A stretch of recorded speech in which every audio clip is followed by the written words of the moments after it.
Ako'y bata kung tawagin 15 anyos palang lumaki ako sa kalsada na hindi kilala ang magulang, kaya ako laging inaabuso.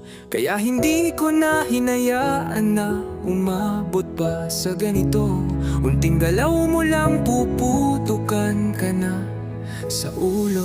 Nung ako'y natutong humawak ng baril, laging nasa ulo ang paghawak ng baril. Kaya ako nakakulong, pinagsisihan ko na rin mga pangarap ko noon na gusto to pa rin.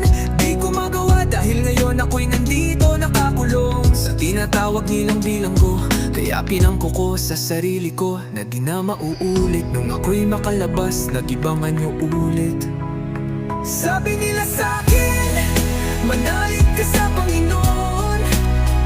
Sinabi ko sa kanya, paano mo ko matutulungan ngayong nangyayon? Yung binigay niya sa akin, laking pasasalamat ko. Kaya yung nakikita niyo sa mesa yan hindi galing sa droga, yan ay pinaghirapan ko. Ang dami nagsasabi sa akin na masama daw ako, pero di nila ako kilala. Lumaki ako sa kalsada, natutunan ko tumiskarte mag-isa.